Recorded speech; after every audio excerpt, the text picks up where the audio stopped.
Hello friends, સદગુરુ કિચનમાં તમારું સ્વાગત છે। આજે આપણે બનાવીશું ઘરમાં રહેલી સામગ્રીમાંથી ફટાફટ બની જાય એવું કાઠિયાવાડી સ્ટાઇલ લસણનું શાક।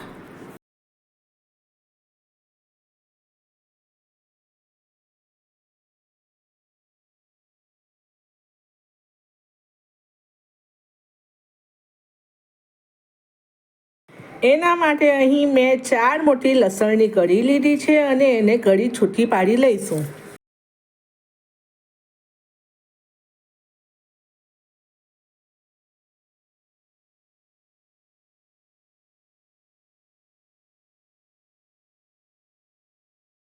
તમે જોઈ શકો છો કે આપણી કળીઓ સરસ મજાની છૂટી પડી ગઈ છે। આપણે હવે એને શેકી લઈશું।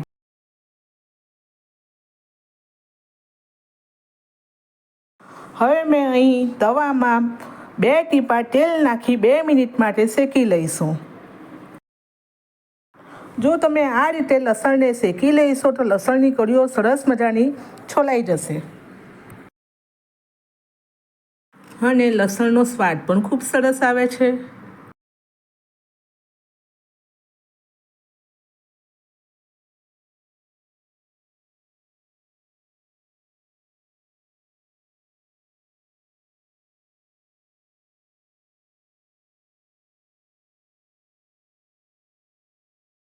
જો તમે મારી ચેનલ પર નવા હોય તો ચેનલને લાઈક કરજો, શેર કરજો અને સબસ્ક્રાઈબ કરવાનું ભૂલશો નહીં, જેથી મારો વિડીયો સૌથી પહેલાં તમને મળે। આપણા લસણની સુગંધ સરસ મજાની આવી રહી છે એટલે આપણું લસણ શેકાઈ ગયું છે।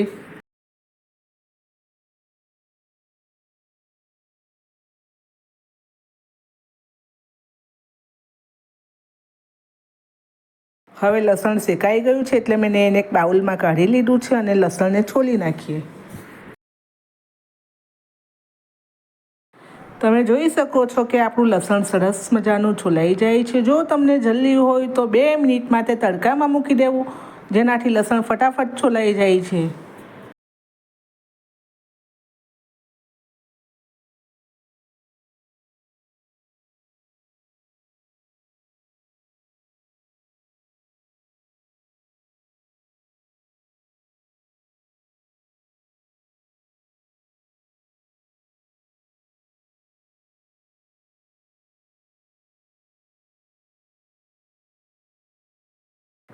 આ લસણનું શાક એટલું ટેસ્ટી બને છે અને તે રોટલી જોડે, ભાખરી જોડે, રોટલા જોડે એટલું સરસ લાગે છે કે તમે એકવાર બનાવશો તો વારંવાર એને બનાવશો।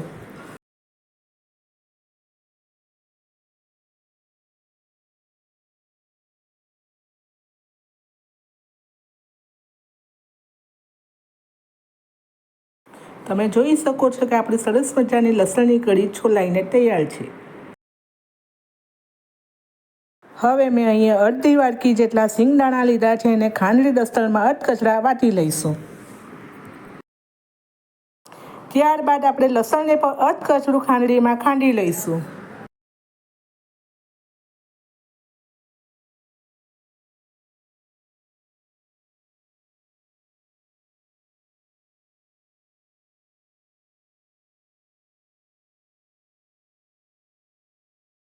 આ રીતે લસણને ખાંડીને તૈયાર કરવું।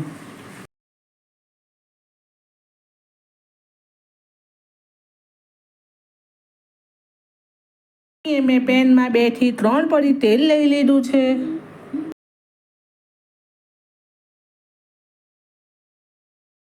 તેલ ગરમ થાય એટલે આપણે એમાં લસણ ઉમેરીશું। લસણને આપણે 2 મિનિટ જેટલું તેલમાં સાતળવા દેવાનું છે। પછી એમાં સિંગદાણાનો ભૂકો ઉમેરીશું, એને સાતળી લઈશું।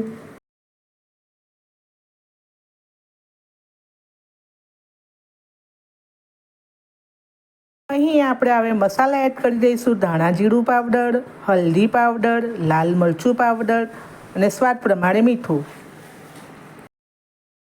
અહીં મેં લીલા મરચાંનો ઉપયોગ નથી કરતી એટલે લાલ મરચું વધારે પ્રમાણમાં લીધું છે।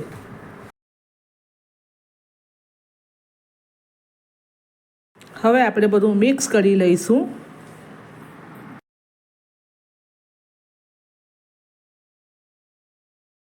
અહીં મેં મસાલાને 2 મિનિટ માટે સરસ મજાના શેકાવા દીધા છે. હવે આપણે એમાં પાણી ઉમેરીશું.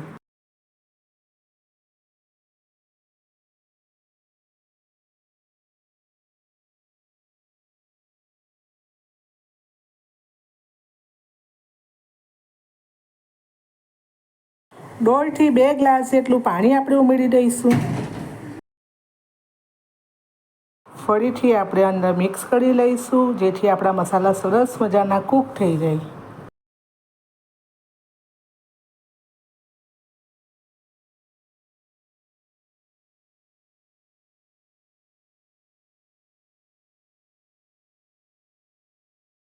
હવે આપણે એને 5થી 10 મિનિટ માટે ઢાંકણ ઢાંકી થવા દઈશું. 10 મિનિટ બાદ આપણે આપણું શાક ચેક કરી લઈએ. તમે જોઈ શકો છો કે આપણું શાક સરસ મજાનું થઈ ગયું છે. હવે આપણે શાકને સર્વિંગ બાઉલમાં સર્વ કરી લઈશું. અહીંયા મેં છાશ લીધી છે, કારણ કે છાશ સાથે લસણનું શાક ખૂબ જ સરસ લાગે છે. છાશમાં જીરું અને મીઠું નાખી છાશને આપણે રેડી કરી લઈશું. અહીં મેં લસણના શાક જોડે રોટલો લીધો છે. તમે ચાહો તો રોટલી, ભાખરી કે પરાઠા પણ લઈ શકો છો. આ શાક ખાવામાં ખૂબ જ ટેસ્ટી છે અને બનાવવામાં ખૂબ જ સહેલું છે. તમે એકવાર ચોક્કસથી ટ્રાય કરી કોમેન્ટ બોક્સમાં મને જરૂરથી જણાવજો. મારી ચેનલને સબસ્ક્રાઈબ કરવાનું ભૂલશો નહીં.